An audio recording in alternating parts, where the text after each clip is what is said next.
සිව පාර්වතී සංසාරගත ආදර කතා ආත්මෙන් ආත්මයට එන්න පුළුවන්ද? සිවගේ පළමු ආදරය තමයි සති කියන්නේ. සති කියලා කියන්නේ රාජකුමාරිකාවක්.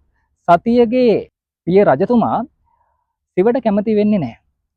කෙසේ වෙතත් සිව කෙරේ තිබ්බ අපරිමිත ආදරය නිසාම සති සිවයි විවාහ වෙනවා. එක දවසක් රාජමාලිගයේ තියෙනවා මහා යාගයක්. මේ යාගයට සතිය එන්නේ මේ යාගයට පැමිණීමට සහ තමන්ගේ පිය රජතුමාව දකින්න.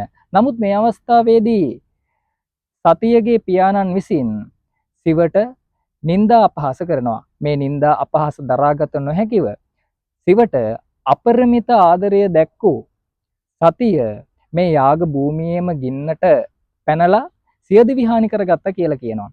එහෙම නැතුව ජනප්‍රවාදයේ සඳහන් වෙනවා ඇය විසින්ම තමන්ම ගිනි දවා ගත්තා කියලා. කෙසේ වෙතත් මේ අවස්ථාවේ සිව ඉන්නේ හිමාලයේ දැහැනක.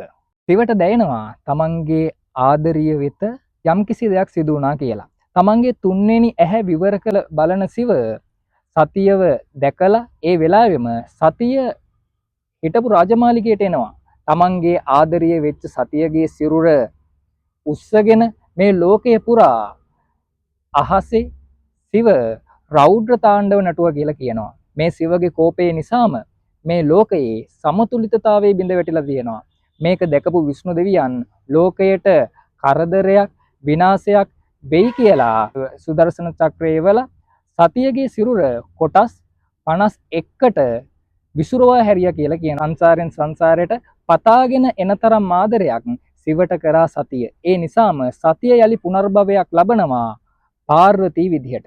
පාර්වතී කියලා කියන්නේ රාජකුමාරිකාවක්. පාර්වතිය පොඩි කාලේ ඉඳන්ම සිවට අපරිමිතව ආදරය කරාලු.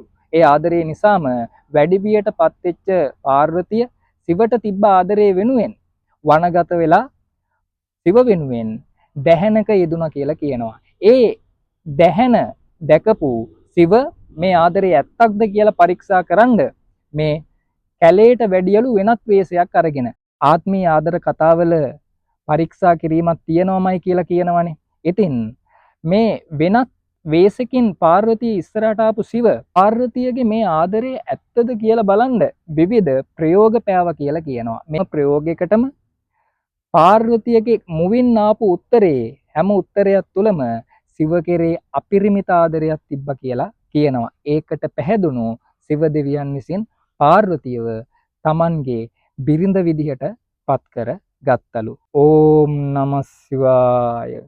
ඕම් නමස් සිවාය. ඕම් නමස් සිවාය.